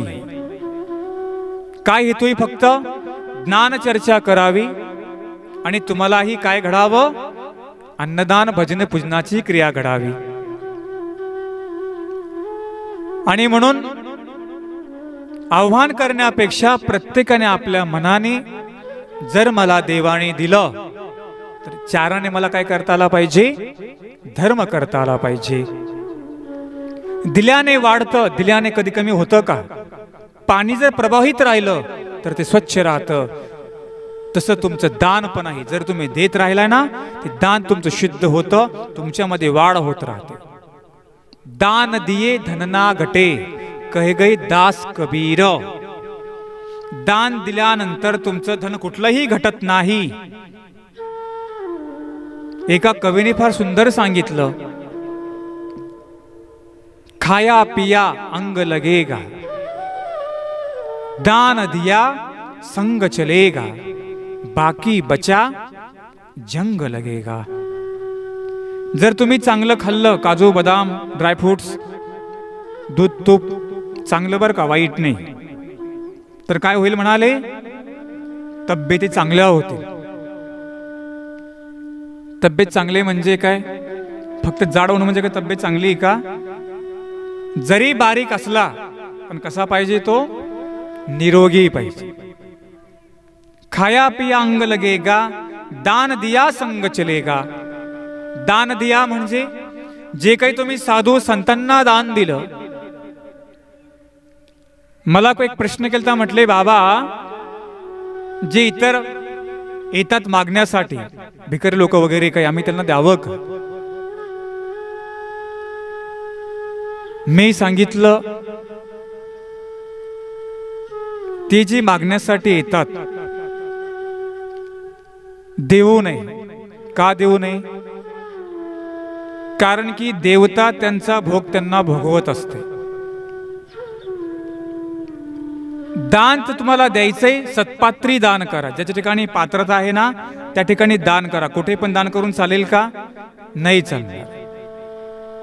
जसं तुम्ही दुकानं शोधता, चांगली शोधता की नाही दुकान, ब्रँडेड माल कुठे, ते दुकान ती वस्तू घेताना तुम्ही तसं ब्रँडेड ठिकाणी दान करायला सांगितलं. म्हणजे काय, ज्याची पात्रता ज्याचा अधिकार आहे त्या सत्पात्री आम्हाला दान करायला सांगितलं, कुठेही पण नाही. दान दिया संग चलेगा. संग चलेगा म्हणजे तुम्ही मेल्यानंतर तुम्ही अन्नदानाच्या क्रिया केल्या, जिवंतपणी त्या क्रिया तुम्हाला सहाय्य करतात. आणि मेल्यानंतर काय होतं माहितीये का, तुमचा पुढील सृष्टीमध्ये काय वाढतो, तुमचा अधिकार वाढतो. म्हणजे तुम्ही जर आता बीजारोपण केलं तिथं अन्नदानाचं, तर तुम्हाला काय होईल, ज्ञानाचा अधिकार निष्पन्न होईल. आता हे जरी आम्ही साधू झालो का, आम्ही काय आभाळमधून पडलो का? नाही. आम्ही कुठेतरी पाठीमागे आमच्याकडून सत्पात्री दान घडलं, एखाद्या ज्ञानियाला भजन पूजन घडलं, आणि तोच गुण आता काय झाला, आमच्यामध्ये निष्पन्न झाला. तुम्ही जर का आता एखाद्या सत्पात्राला दान केलं, किंवा एखादा साधू तुमच्या घरी त्याला दान केलं, किंवा ह्या यज्ञसोहळ्यामध्ये दान केलं, ज्या ज्या पात्री तुम्हाला भजन घडलं त्या त्या पात्राचा अधिकार तुम्हाला काय होणार, निष्पन्न होणार. एखाद्याला याच देही ज्ञान पण होईल, अनुसरण पण घडेल. एखाद्याला आता ज्ञान होईल, पुढे अनुसरण घडेल. बाकी बचा जंग लगेगा. म्हणून दान देण्यामध्ये, नाम घेण्यामध्ये कधी कुच्चरपणा करायचा नाही. बाकी प्रपंचामध्ये कुच्चरपणा कितीही करा, परंतु दान देण्यामध्ये, धर्म करण्यामध्ये कधी कुच्चरपणा करायचा नाही. मन मोकळेपणाने करा. जे देवाला चटणी भाकर अर्पण करायची ती कशी करा, मन मोकळेपणे अर्पण करा. देव तुम्हाला काही कमी करणार नाही. तुम 1 रुपये दो वो तुम्ही 10 लाख देगा. पण कधी, तुम्ही दिल्यानंतर. फक्त ऐकून चालेल का? द्यावा लागेल. म्हणून म्हणतात ना, आम्ही पण तुमचं फुकट खाऊ नये आणि तुम्ही पण आमचं फुकट घेऊ नये. लोक म्हणतात ना, साधू बाबांचं बरंच आहे बाबा, जेवायला पण द्या, वरून त्यांना दक्षिणा पण द्या. द्यावीच लागते. तुम्ही तरी का बरं आमचं फुकट घ्यायचं? आम्ही पण तुमचं फुकट घेऊ नाही. नियम आहे, साधूने पहिलं द्यावं, नंतर काय करावं म्हणाले, घ्यावं. देवाणघेवाण असली पाहिजे की नाही? आणि म्हणून दान दिया संग चलेगा, हे तुमच्या सोबत येणाऱ्या वस्तू आहेत. बाकी किती प्रपंच कमवला, इथे राहणार की नाही? सिकंदर होता, सिकंदर सगळं जग जिंकलं, काही नेलं का सोबत? त्यांनी काहीच सोबत नेलं नाही. आणि म्हणून त्याने सैनिकांना सांगितलं की अरे म्हटले, माझे दोन्ही हात बाहेर काढून ठेव. ते म्हटले का बरं म्हणे महाराज? ते म्हटले अरे, जो मूर्खपणा मी केला ना, त्या पाठीमागची ना मूर्खपणा कमीत कमी करू नये. मी सगळं जग जिंकलं. कसं जिंकलं? लोकांना मारलं, लोकांच्या मुंड्या मुरगळल्या, त्यांचा खून केला. मी जग जिंकलं, लोकांचा पैसा मी आणला. काय फायदा झाला का? मरतानी कोणी काही 4 मजली बिल्डिंग सोबत घेऊन गेला असं तुम्ही ऐकलं का? लय मोठा खड्डा केला आणि अमक्या अमक्या बाईने एवढं मोठं सोनं सोबत घेऊन गेली. ऐकलं कसे कुठे वार्ता? इथेच ठेवायचंय ना. मी म्हणणार नाही तुम्ही हाव करू नका, हाव जरूर करा. देवाला मागा, 100 रुपये मागा, पण मागताना देवाला सांगा 10 रुपये देवा मला तुला अर्पण करता आले पाहिजे. बाकी बचा जंग लगेगा. बाकी म्हणजे जे काही तुम्ही मुलाबाळासाठी कमू कमू कमू कमू ठेवलं त्याला काय लागेल? गंज लागेल, जंग लागेल. नाही का? एखादे बाबा घरी मागण्यासाठी आले, घरामध्ये असतं भरपूर, परंतु एखाद्याची कुच्चर भावना असते. मग एक पुरुष असेल किंवा स्त्री असेल, काही काही स्त्रिया काही काही पुरुष उदार भावनेचे असतात,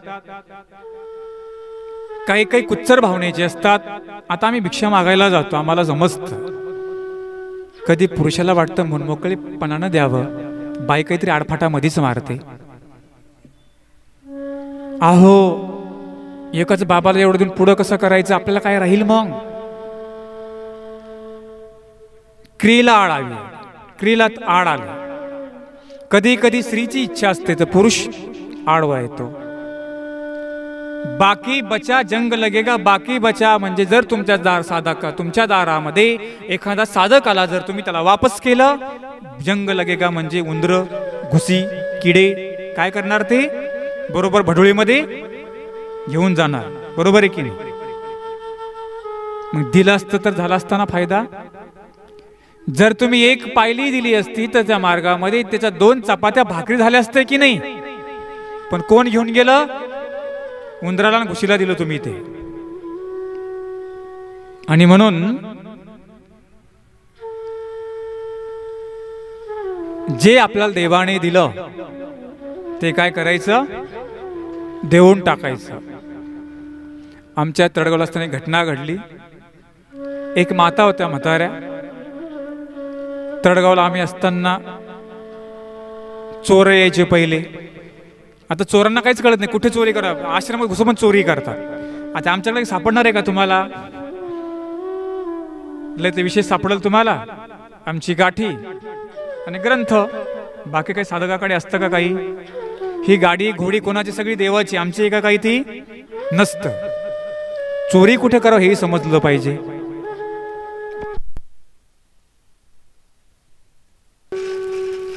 बाबा त्यांना म्हणायचे तुम्ही काहीतरी क्रिया करा मार्गाला.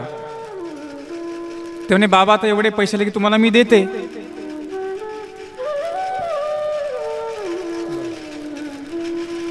मार्गात क्रिया करा, क्रिया करा.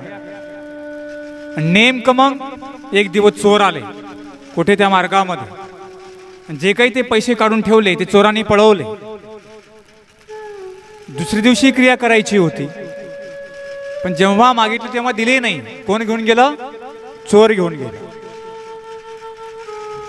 आणि म्हणून जेव्हा आपल्याकडे आहे तेव्हा आपण त्या गोष्टी केल्या पाहिजे. दान दिया संग चलेगा या विषयावर तुम्हाला मी बोलत होतो. म्हणून जीवनामध्ये आल्यानंतर दानादी क्रिया आहे हे आपण केल्या पाहिजे. त्याने सुद्धा आपला काय होत असतो? अधिकार वाढत असतो.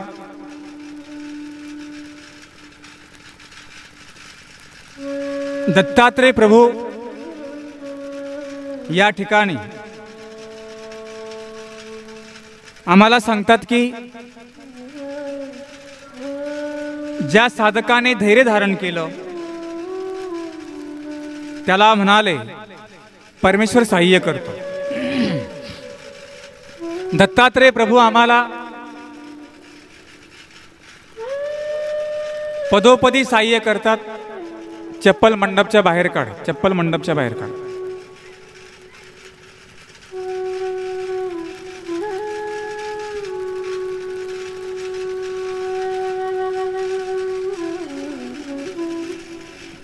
त्याचप्रमाणे आम्ही संदर्भ दुसरा बघितला. जे चक्र आहे तेही परमेश्वराने आमच्या पाठीमागे धरलं. परमेश्वर जो अवतार आहे, ज्यावेळेस धर्माला ग्लानी येते त्यावेळेस परमेश्वर अवतार, लवकर खाली बसून घ्या, पटकन डोक्यावर वडण्या घ्या पोरींनो, बसा लवकर खाली.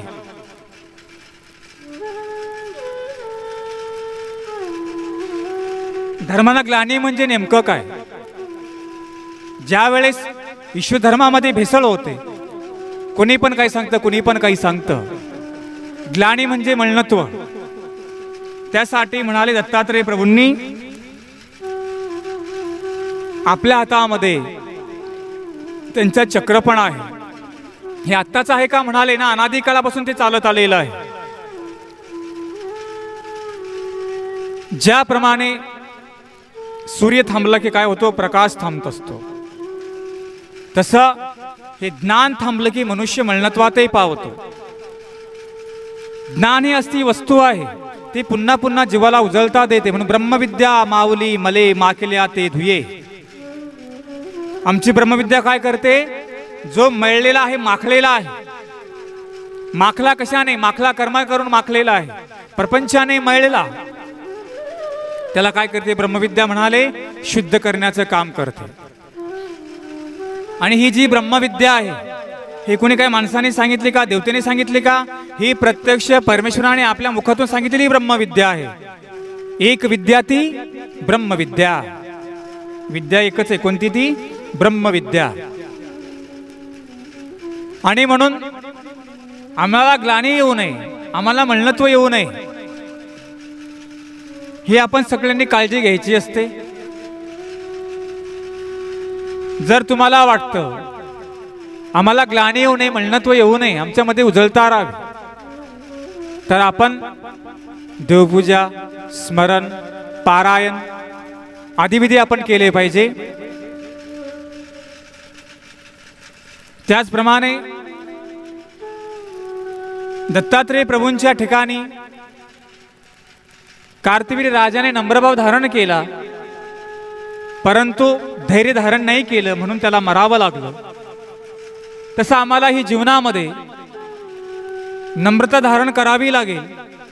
जर आम्ही नम्रता धारण नाही केली तर काही प्राप्त होईल का? नाही होणार. महापूर येती तिथे लव्हाळे वाचती. महापूर तुम्ही पाहिला, लव्हाळ नावाची वनस्पती असते. ती वनस्पती काय होते? खाली झुकून जाते. वाचली की नाही ती? म्हणजे बोरी बाबळी झाडं वाचले का? ते तर वाहून गेले पाण्याने. म्हणून जो विद्यार्थी नम्र होतो तो जीवनामध्ये मोठा होतो. जो शिष्य आपल्या गुरुचा ऐकतो तो जीवनामध्ये मोठा होतो. दत्तात्रेय प्रभूंनी या ठिकाणी प्रत्येकाला मोठं केलं, परंतु म्हणाले प्रत्येकाने काय केली? नम्रता धारण केली. मग तो अर्लक राजा असेल, यदुराजा असेल, मदलसा असेल, सगळे कुठे गेले? दत्तात्रेय प्रभूंना नम्रभावाने शरण गेले. म्हणून जीवनामध्ये त्यांनी प्राप्त केलं. दत्तात्रेय प्रभूंनी वर्तन करत असताना किती गुरु केले? 24 गुरु केले. किती गुरु केले? 24 गुरु केले. गुरु म्हणजे दत्तात परमेश्वरला गुरु करण्याची गरज नाहीये, परंतु त्या काय घेतला? त्या वस्तूचा एक गुण, एक आदर्श घेतला. जसं मी तुम्हाला पृथ्वीपासून धैर्य हा गुण शिकवला, सांगितला, त्याचे काही प्रमाण दिले. त्याचप्रमाणे परमेश्वर जो आहे हा आपल्यामध्ये असून तो वेगळा सांगितलेला आहे. सर्वात्मक तो, सर्वातीत तो, सर्व करता तो, सर्वा अतीत तो.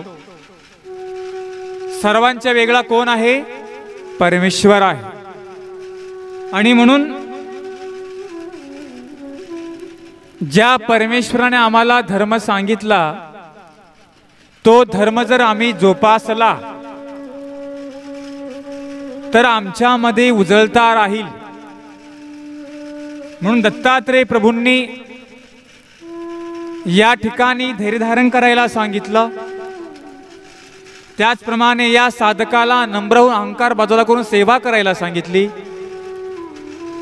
माहीम भट्ट होते 60 भाज्या खाणारे माहीम भट्ट, ज्यांनी लीला चरित्र नावाचा ग्रंथ लिहिला ते माहीम भट्ट.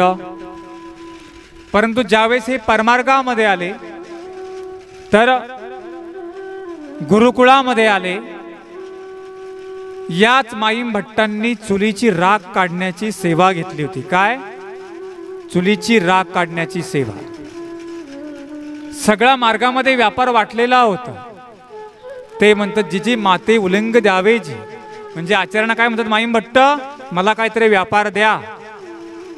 म्हणून मार्गामध्ये पद्धत आहे, मार्गामध्ये गेल्यानंतर आम्हाला काही ना काही व्यापार झाला पाहिजे. जर का आपण नुसतं मार्गामध्ये गेलो आणि त्यांचं जर का खाऊन आलो तर काय लागेल आपल्याला? दोष लागेल. माहीम भट्टांनी चुलीतली राख काढण्याची सेवा घेतली. केवढा हा नम्रपणा आहे. असंही नम्र आम्हाला होता आलं पाहिजे. हे आम्ही चरित्रामधून आम्ही शिकलो.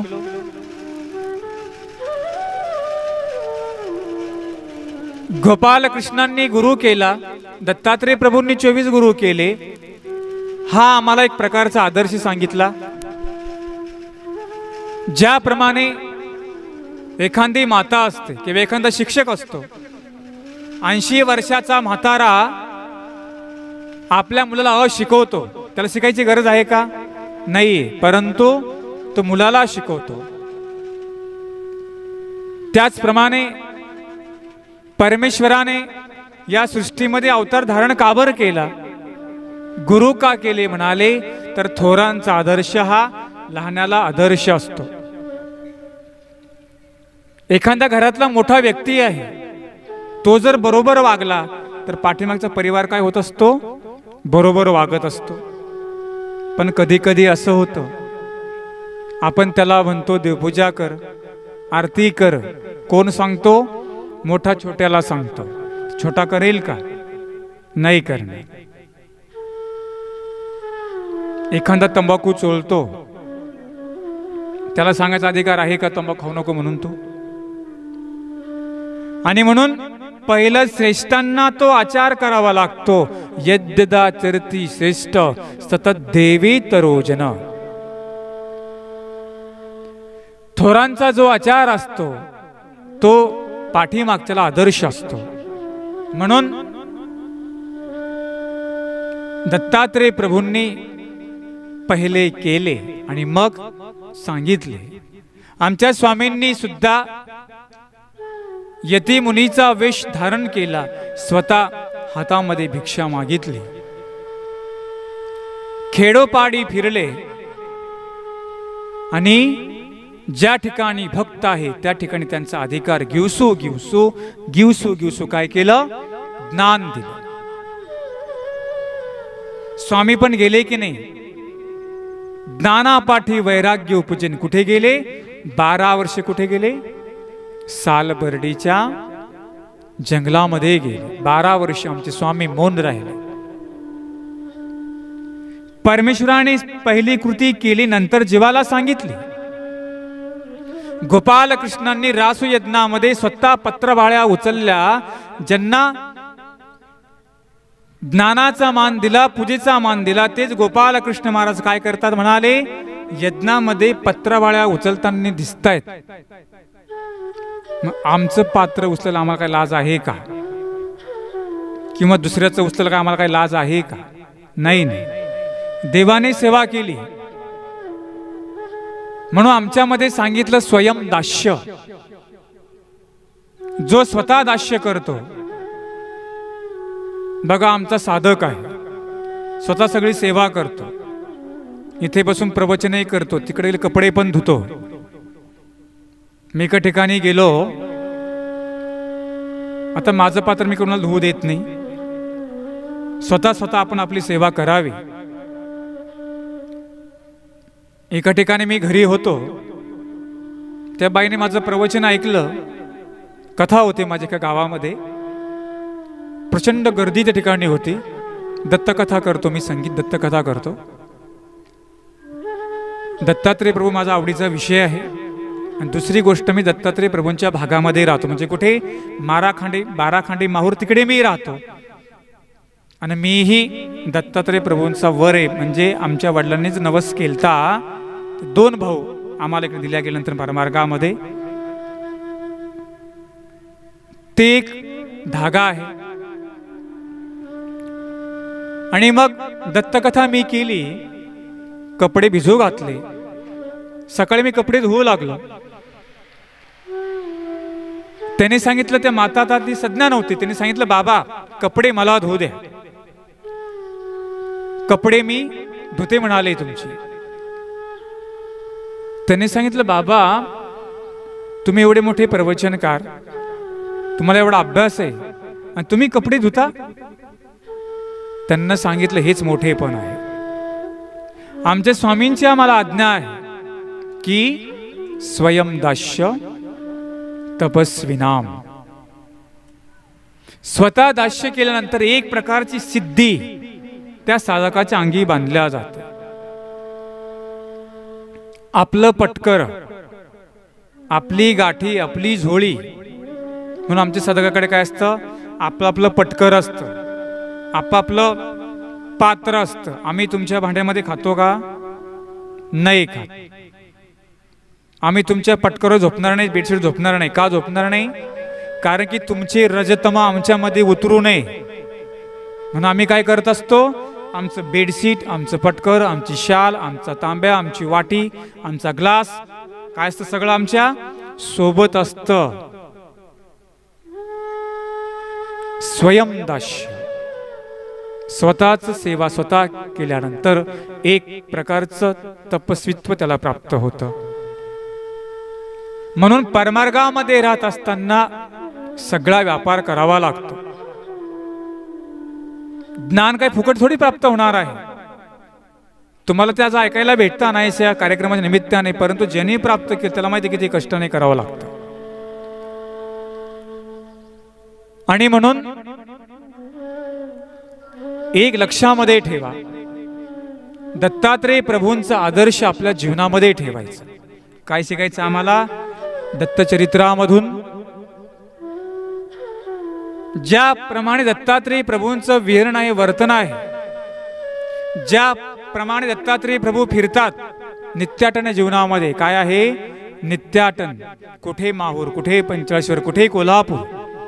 साधकाच्याही जीवनामध्ये म्हणाले नित्याटन असलं पाहिजे. साधक म्हणजे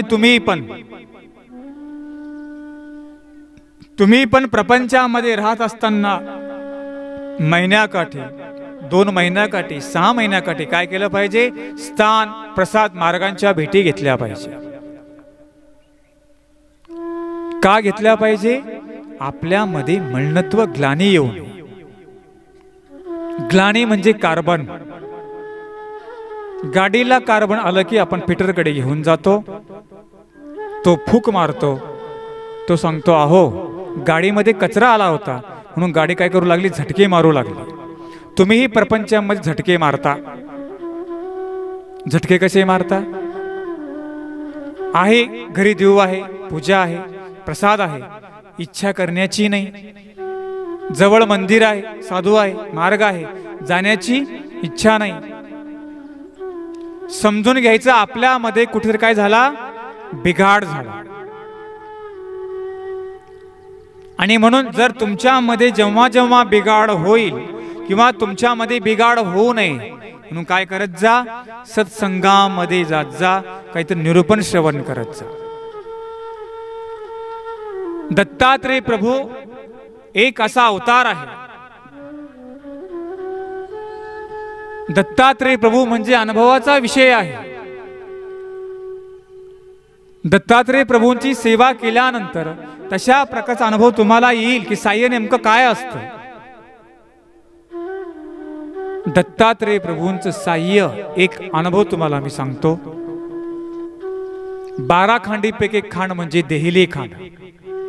बऱ्याच जण ती केली नाहीत, बरेच जण करत नाहीत. ज्यांनी जर कोणी खांडीला तिकडे आले देहिली खांड करा. तुम्ही केली का आजी देहिली खांड? किती अवघड आहे पाहिलं ना. जंगलात जावं लागतं, किती टेकड्यावर जावं लागतं. खानदेश मधली एक गाडी बारेखांडी करण्यासाठी आली. मी त्यांच्या सोबत गेलो. त्या बाईला छोटं बाळ होतं. त्या मुलीने नवस केला होता. डॉक्टरने सांगितलं गर्भामध्ये लेकरू मरणार, बरोबर बाहेर येणार काही नाही ते. आणि मग तेव्हा तिने ती होती औरंगाबादला. मनमाडचं सिंगवे बघा, दत्ताचं मनमाडचं सिंगवे माहिती आहे का तुम्हाला? मनमाडला सिंगवे दत्त मंदिर आहे. त्या ठिकाणी नवस केला आणि तिने सांगितलं जर माझा मुलगा वाचला तर मी जेवढ्या काही 12 खांडी माहूर आहे मी माझ्या बाळाला घेऊन मी त्या खांडी वंदन करेल. 3 महिन्याचं बालक होतं. जे देवाला बोललं ते पूर्ण करावं लागतं. आपण तर फक्त खंडीवर बोलून बसतो, एकही पूर्ण धडाचं करत नाही. फक्त दोषामध्ये होश आपल्याला येतो. देवा मी एवढं एवढं करेल, देवा मी पंचवतार उपहार करेल, हा घरीच गायब तिकडं. आपण किती किती बोलतो देवाला. आणि मग त्या मुलीने बोललं, आईला सांगितलं आई बाबा आता माझं बाळ वाचलं, डिलिव्हरी चांगली झाली. बघा ज्याची गॅरंटी नव्हती ना तिला काय झाला, तो दत्त प्रसाद भेटला. म्हणून बरीच जण काय करतात, मुलाचं नाव काय ठेवतात, प्रसाद ठेवतात. काही काही दत्त प्रसाद ठेवतात. बघा इथे मुलगा येतो मार्गात, प्रसाद नावाचा मुलगा आहे. दत्ताचा प्रसाद म्हणून काय दत्त नाव ठेवतात. मग मुलगा झाला, त्याचं नाव दत्त प्रसाद ठेवलं. आम्ही खांडी करत करत निघालो. देहली खांड केली. आम्ही 6 वाजता त्या देहलीमध्ये पोहोचलो. त्या मुलीचे आई वडील, मुलगी आणि मी, त्यांची मैत्री. गेल्यानंतर देहली खांड केली, तिथं स्मरण केलं. आणि आल्यानंतर आमच्या गाडीचं चाक पंक्चर झालं. संध्याकाळची 7 वाजले, 8 वाजले, स्टेपनी लागेनासा झाली. मोबाईल सगळ्यांचे बंद पडले. फक्त माझा मोबाईल 20% राहिला होता. ऑगस्ट महिना, पावसाळ्याचा महिना, पावसाळी दिवस होती. रात्र किर्र. त्या साधूंनी सांगितलं की म्हटले महाराज तुम्ही 7-4 बाहेर पडा. तिथं वाघ येतो, सिंह येतो, लांडगा येतो, कोल्हे येतात, लांब सरपटणारे प्राणी येतात. गाडीचं चाक चिखलामध्ये फसलं, गाडी पंक्चर झाली. गाडी काही लवकर बाहेर निघेना, स्टेपनी काही लागेना. किडे त्रास देऊ लागले. आणि म्हटलं आता एकच, माझ्याही अंगावर काटा आला. मी सूत्रपाठामध्ये फक्त वाचलं होतं की दैव साह्याते करी, देव वर पडते आकाश धरी, देव वाजतवारा धरी. हे मी फक्त सूत्रपाठामध्ये अनेक वर्षापासून वाचलं होतं. परंतु तिथे त्याचा मला अनुभव आला. दत्तात्रेय प्रभूंची किमया काय, अनुभव मलाही तिथे कुठे आला, देहली खांडीवर आला. गाडीची स्टेपनी लागे ना. 8 वाजले, 9 वाजले आणि शेवटी 10 वाजता कशी बशी स्टेपनी लागली. किती वाजता लागली? रात्रीच्या 10 वाजता. आणि मग आमचं स्मरण चालू. मला तर अंगावर काटा आला. म्हटलं एखादा प्राणी आला तर आपलं काही खरं आता इथं नाही. दुसऱ्या नामाचं स्मरण चालू. एका त्या मातेकडे विशेष होता. मी मोबाईल मध्ये अडकलो. त्या तिघी बसल्या स्मरण करत. एकीकडे विशेष होता, तिने विशेष काढला, सेवा करत बसली. कशाची? दत्तात्रेय प्रभूंच्या विशेषाची सेवा करत बसली. स्मरण चालू, सेवा चालू. आम्ही कसं बस बाहेर पडलो, रोडवर आलो. आणि आल्यानंतर धो धो धो धो पाऊस त्या जंगलामध्ये पडला. एकही प्राणी नाही आला, कुठला किडा नाही आला. आम्ही पण तेवढ्याच धैर्याने त्या ठिकाणी राहिलो. देवानेही आम्हाला, दत्तात्रेय प्रभूंनी आम्हाला काय केलं, तेवढ्याच याचं साह्य केलं. हा जिवंत अनुभव तुम्हाला मी मुद्दाम सांगितलं. काही जिवंत अनुभव तुमच्याकडे पाहिजे. हे तुम्हाला मी शास्त्रातले अनुभव दिले, परंतु आम्हाला काय अनुभव आला?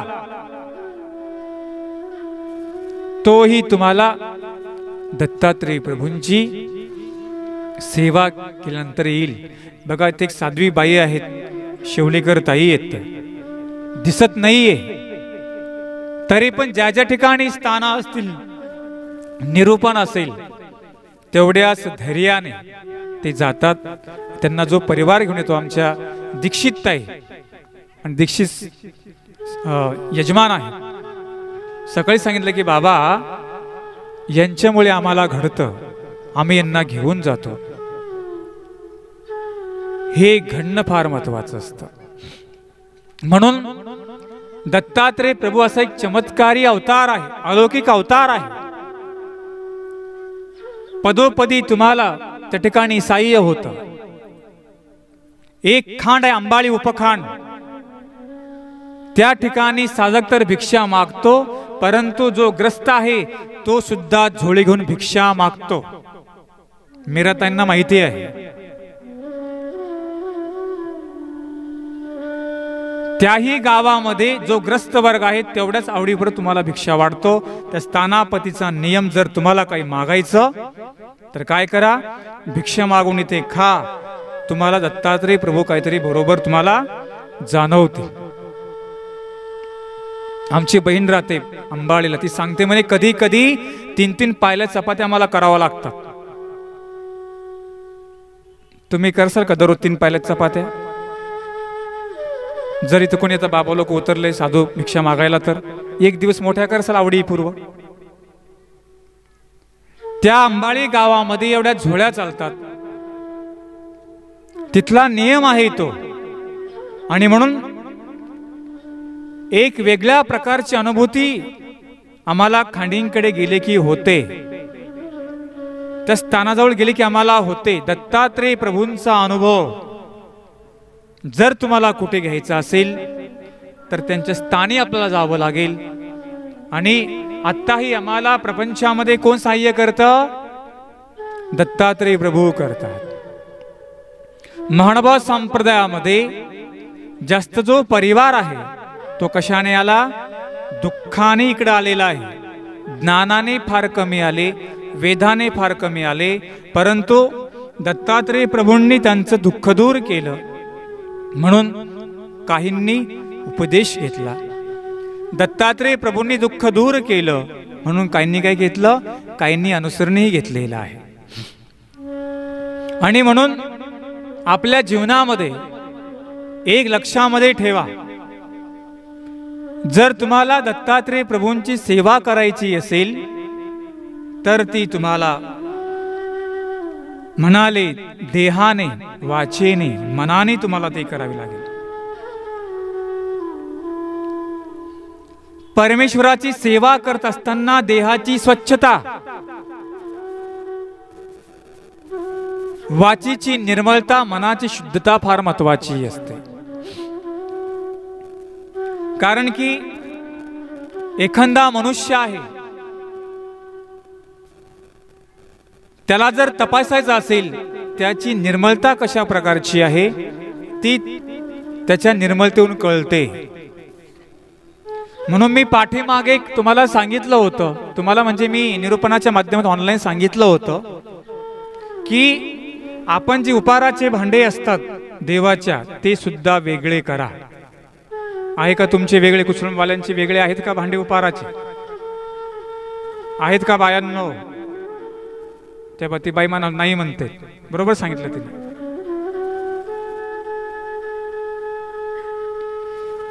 निर्मलता कशी तुम्हाला सांगतो, आपल्या उपाराचं ताट हे वेगळं असलं पाहिजे. ज्या तुम्ही भांड्यात उपाराचा ग्लास तुमचा तो वेगळा असला पाहिजे. देवाचे कपडे ठेवण्याची जागा वेगळी असली पाहिजे. नाहीतर आपण काय करतो, देवाला उपार दाखवतो आणि त्याच ताटात जेवायला बसतो. त्याच ग्लासाने पाणी पितो, तोच पूजेला समोर घेऊन जातो. आहे का निर्मलता तुमच्याकडे? नाही तर बघा, स्वयंपाकाचं भांडं असतं बघा तुमचं, त्याच्यामध्ये उष्ट बुडवायचं, तेच परातीमध्ये वतायचं. त्यांनीच पाणी प्यायचं, त्यांनीच परत वाटायचं. निर्मलता आहे का तुमच्याकडे? दत्तात्रेय चरित्राच्या माध्यमातून मी तुम्हाला निर्मळता शिकवतो.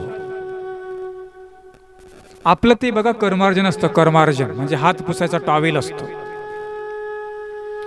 एवढा काळा कुट्ट झालेला असतो, त्याला पुन्हा हात पुसू वाटत नाही. म्हणून 8 दिवसाला कर्मार्जन बदला, 8 दिवसाला कपडे बदला, सुडे बदला.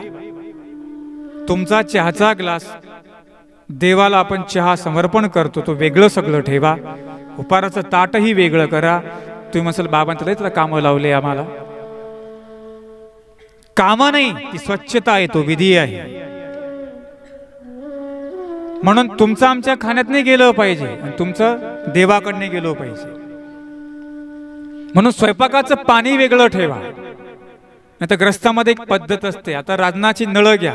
आता राजनांना नळ आले, तुम्ही मार्गामध्ये जाताना कशा काही बुडवतो का आम्ही? तिथं शोधणं असतं बघा, शोधणं पाणी घेण्याचं. ते पाणी शोधूनच घ्यावं लागतं. जर का तुम्ही ग्लास बुडवला तर मग तुम्हाला शिव्यांचा मार मात्र बसतो मार्गात. म्हणून आपलं जे पाणी आहे ते उष्ट पाणी स्वयंपाकामध्ये येता नाही आलं पाहिजे. उष्ट ग्लास आपण नेता कामा नये. सगळी कशी पाहिजे? देहाची पवित्रता पाहिजे. मी एका ठिकाणी जेवायला गेलो, दोष काढत नाहीये, मला निर्मलता आवडते की मला पुन्हा पुन्हा हात धुवायची सवय जास्त. कारण आता कोरोना आला, आपण आपली काळजी घेतलेली बरी. आणि मग एका बाईने मला जेवायचं ताट वाढलं. अस्वच्छता कशी तुम्हाला सांगतो. बाईने त्या बाईला म्हटलं, बाई ते ताट धुवून घ्या. हो म्हटली बाबा. ताट धुतलं, पाठीमागं पुसलं. साडी चांगली असते का तुमची? असते का चांगली? 10 ठिकाणी बसता. एक सवय असते बघा आपल्याला, बऱ्याच बांधणं सवय असते. उपारच ताट घ्यायचं ना, पाठीमागं असं पुसायचं, पदराने पुसायचं. काय काय तर परकरलाच पुसतात. पाहण्यातलं सांगतो बरं का, दोष नाही काढत मी, वास्तव सांगतोय तुम्हाला. मग त्या बाईंनी ताट पुसलं. तिला म्हटलं, बाई ताट परत धुते. त्याने, बाबा आता मी पुसलं ना म्हणे. अगं म्हटलं, तू साडीला पुसलं, 10 ठिकाणी बसून आली, गाव फिरून तू आली, ती तुम्हाला खायला देते का ते घाण आता? मग तिला सांगितलं की ताई, ही गोष्ट अशी करायची नाही. तुम्हाला ताट मला पुसून द्यायचं ना, एक काय करा, वेगळं त्याचा सुडा करा, रुमाल करा, त्यांनी ताट पुसा की नाही. आता जे श्रीमंत बाय असतात किंवा तुम्ही आमच्या मार्गामध्ये बघा, ताट पुसण्याचा एक वेगळा टावेल असतो. आमच्या ज्या बाया चपात्या करतात ते सुद्धा पेपरमध्ये ठेवत नाहीत आणि ठेवू नये. पेपरची चपाती अजिबात खाऊ नये. का खाऊ नये? त्याच्यामध्ये शाई असते ना, शाई, त्याने घशाचे विकार होतात आणि कोरोना तुमच्यापर्यंत येऊ शकतो. म्हणून आमच्यामध्ये शब्द पातर पुस्तक, त्याला एक शब्द आहे. म्हणून तुम्ही सुद्धा स्वच्छता पाळा. आणि मग तिला मी सांगितलं की जे काही तू करते ते चुकीचं काम करते, एक टावेल वेगळा कर. त्या दिवसापासून त्या मातेने सुधारणा करून घेतली. आणि ही तुम्हीही पण करा. उपाराचे ताट साड्याने पुसत नका जाऊ. एक वेगळा रुमाल करा, छोटा, तो बाजूला ठेवा. जेवढी तुम्ही निगुती पाळसाल तेवढं तुम्हाला काय आहे ते चांगलं आहे. आणि म्हणून देहाची निर्मळता, देहाची स्वच्छता, देहाची निर्मळता आपल्या ठिकाणी पाहिजे. का पाहिजे? कारण की परमेश्वरही तसाच आहे. दत्तात्रेय प्रभू कसे म्हणाले? निर्मलम रक्तवर्णंच सुंदरम स्वांग शोभितम सुलोचनम विशालक्षम दत्तात्रेय नमस्तुते. दत्तात्रेय नमस्तुते. ज्या परमेश्वराने अवतार धारण केला तो परमेश्वर कसा आहे? म्हटले तो परमेश्वर निर्मलम. निर्मलम म्हणजे त्याचं जे शरीर आहे ते कसं आहे म्हणाले? निर्मलम म्हणजे निर्मल आहे. ज्याप्रमाणे एक धानाईसा असते बघा, धानाईसा छोटी मुलगी, सारंग पंडितांच्या आवारामध्ये स्वामींना नेल्या जातं. छोटी मुलगी असते धाई नावाची, स्वामींना स्नान होत असतं आणि सांगते की देवाला जी हळद लावली ना ती हळद मला आणून लावा. आई म्हणते अगं धाई ती काय हळद होती का? मुळात देवाचं अंगच पिवळं होतं. निर्मलम कसं होतं ते? निर्मलम सुवर्णम, सुवर्ण सोन्यासारखं ते होतं. आणि मग एवढा हट्ट करते, एवढा हट्ट करते. ती म्हणती जशी देवाच्या अंगाला हळद लावली तशी हळद काय करा मला आणून लावा. देवाच्या अंगाला हळद लावली होती का? नव्हती. देवाची मूर्ती तशी मुळात तशी होती. आणि मग देवाने सांगितलं धाई धाई तुम्ही आमच्याकडे या, आम्ही तुम्हाला कथा सांगतो. आणि मग स्वामींनी काय सांगितलं तिला? त्या ठिकाणी कथा सांगितली. कोणती कथा सांगितली? काऊची चिऊची. आणि मग ती थाय सगळा विसरून गेली. आदरणीय श्रद्धेय सर्वज्ञ प्रतिष्ठानचे जनक आणि सर्वज्ञ विद्यापीठाचे कुलगुरू, ज्यांच्या प्रेरणेमधून माणवा पंथामध्ये पहिली यात्रा निर्माण झाली, ते आदरणीय हंसदादाजी खमनेकर दादांनी एक भजन केलं बघा. चांपे गौरती मूर्ती पाहुनी धानाई साधरी हट्ट मनी. धानाई साधरी हट्ट मनी. हळदीने उठली हो प्रभू अंग कांती. म्हणूनच गौरवर्ण झाला असे आती. ती हळद लावा हो मज आणुनी. धानाई साधरे हट्ट मनी. धानाई साधरे हट्ट मनी. चांपे गौरती मूर्ती पाहुनी धानाई साधरे हट्ट मनी. धानाई साधरे हट्ट मनी. धानाईसा देवाला हट्ट करते ते सोन्यासारखी हळद मला आणून लावा. त्याचप्रमाणे म्हणाले दत्तात्रेय प्रभूंची मूर्त रक्तवर्णांच्या दिसते आहे.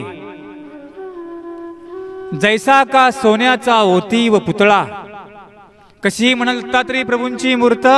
ज्याप्रमाणे एखाद्या मूर्तीमध्ये सोनं वतावं त्याप्रमाणे म्हणाले दत्तात्रेय प्रभूंची मूर्त दिसते असं कवी वर्णन करतात.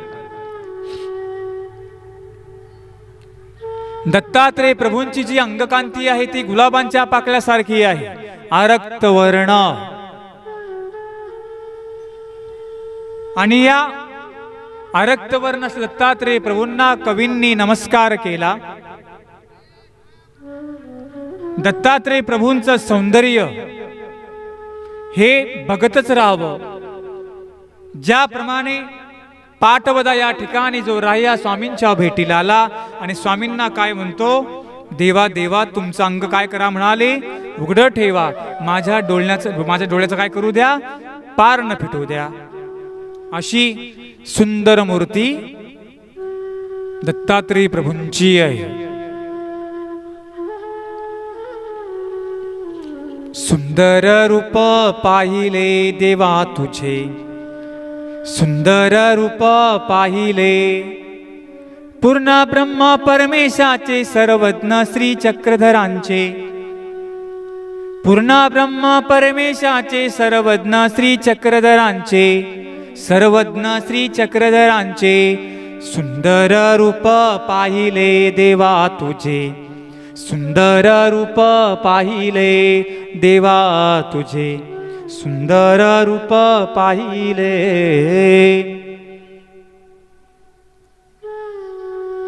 दिसायला सुंदर कोण? दत्तात्रेय महाराज, आपण दिसायला सुंदर आहोत का? आपण फक्त वरून मुलामा तयार केला, पार्लरमध्ये गेलो, थोडी चकाकी आपण चेहऱ्यावर आणली, नंतर ऊन आलं की सगळं पुन्हा घामाने काय होऊन जातं, पावडर विघळून जाते, मेकअप सगळा काय होऊन जातो, खराब होऊन जातो. आपण सुंदर असो का? आपण नाहीये सुंदर. सुंदर कोण आहे?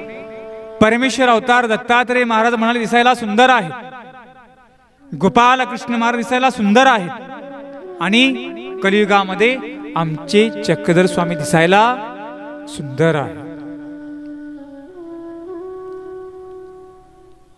परमेश्वराचं सौंदर्य, एखादा अवयव जर देवाचा बघितला तर आपली दृष्टी त्या अवयवावर स्थिर होते. एवढं दत्तात्रेय प्रभूंचं सौंदर्य सांगितलेलं आहे. म्हणाले दत्तात्रेय प्रभूंचे चरण आहेत ना, चरण हे कसे आहेत म्हणाले? आरक्त, म्हणजे कसे? लाल रंगाचे आहे. एवढे ते नाजूक आहेत, एवढे ते कोमल आहे. आणि ही दत्तात्रेय प्रभूंच्या ठिकाणी देहाची निर्मलता आहे, स्वच्छता आहे. मग विचार करा, ज्या परमेश्वराची आम्हाला भक्ती करायची आहे, आराधना करायची आहे, स्वच्छ सुंदर असलेला परमेश्वर, त्याची ही भक्ती आम्हाला काय करावी लागेल? सुंदर स्वच्छतेने करावी लागेल. म्हणून आज एक विधी लक्षामध्ये ठेवा.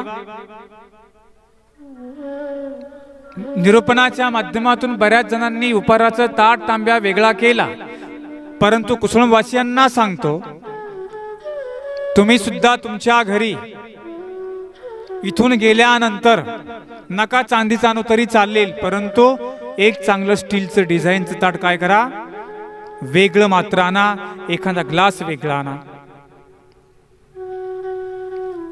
आणि कुठलीही क्रिया करत असताना काय करावी?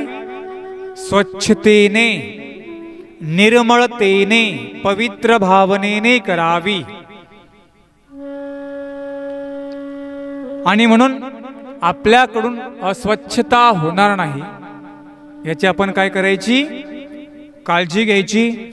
आपल्या देवाचे देवपूजेचे सुडे आपण 8 दिवसाला बदलायचे. देवावर ठेवलेली शिळी फुलं ही बाजूला करून नित्यनेमाने आपल्या पूजेच्या ठिकाणी टापटीपपणा असला पाहिजे, हे लक्षामध्ये ठेवा. त्याचप्रमाणे म्हणाले दत्तात्रेय प्रभूंचं जे मुख आहे तेही कसं सांगितलं? सुंदरम स्वांग शोभितम. दत्तात्रेय प्रभूंच्या मुखाला म्हणाले कुठली उपमा देता येत नाही.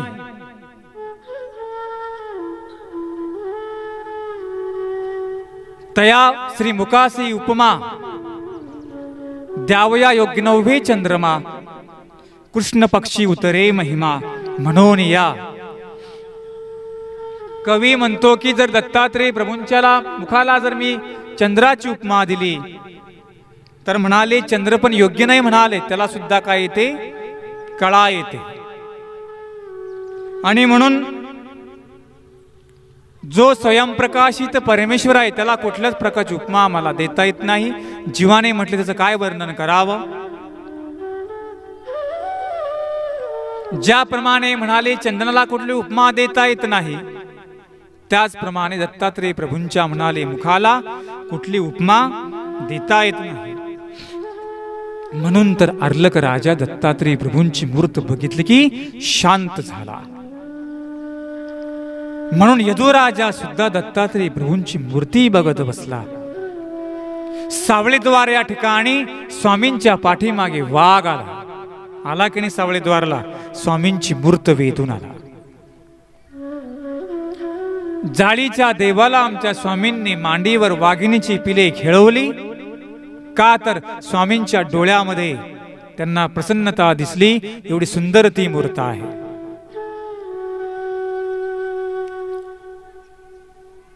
आणि म्हणून परमेश्वराची काय बघा म्हणाले? मूर्त बघावी. जर आपण मंदिरामध्ये गेलो तर काय बघायला सांगितलं? परमेश्वराची मूर्त बघायला सांगितली आणि मूर्तीचं काय करायला सांगितलं आम्हाला? ध्यान करायला सांगितलं. का अन्यवार्ता करायला सांगितली मंदिरामध्ये? सांगितले का अन्यवार्ता करायला बोलायला सांगितलं मंदिरात गेल्यावर? नाही. मूर्तीचे ध्यान ते कैसे, कसं करायचं मूर्तीचं ध्यान? 10 मिनिटांमध्ये सांगतो. उदाहरणार्थ तुम्ही डोमेग्रामला गेलात, तुम्हाला एखादी लीळा माहिती असेल. सकाळची वेळ, स्वामींचा पूजावसर झालेला. स्वामी आपल्या आसनावर स्थिर चिंतन करतायत. कुठे गेलो आपण? डोमेग्रामला गेलो, किंवा आपण आपल्या घरीही बसलो. ध्यान कसं करायचं तुम्हाला मी शिकवतो. बायनो लक्ष द्या. स्वामी ओट्यावर बसलेत आणि बसले असताना स्वामींना बाईचा पूजावसर करतायत. स्वामींच्या हातामध्ये फुलांच्या माळा आहेत, गळ्यामध्ये माळा आहेत. स्वामींनी बाईसांना चंदनाचा आडा लावलेला आहे, गंध लावलेला आहे आणि स्वामींचा त्या ठिकाणी पूजावसर चालू आहे. स्वामी समोर सगळे भक्तीने बसलेले आहेत. स्वामी भक्तांना निरूपण करतायत.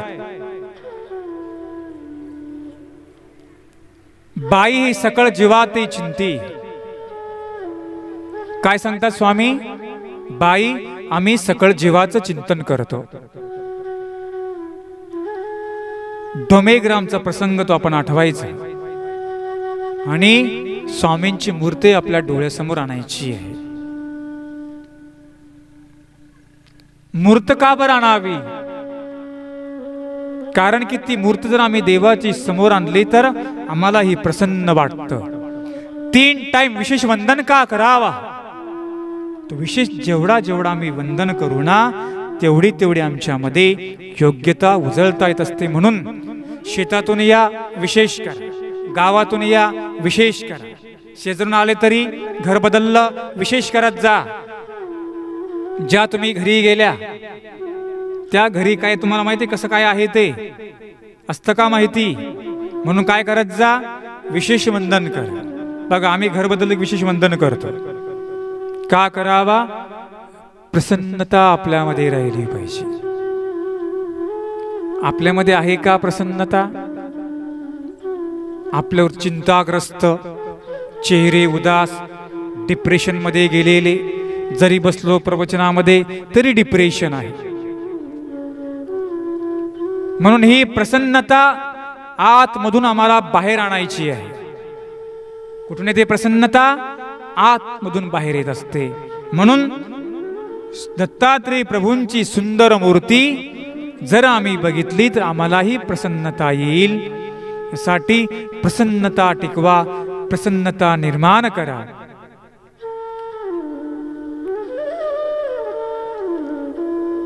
आणि ही सुंदरता प्राप्त करण्यासाठी, सुंदरता जीवनामध्ये येण्यासाठी काय करावं लागेल आम्हाला?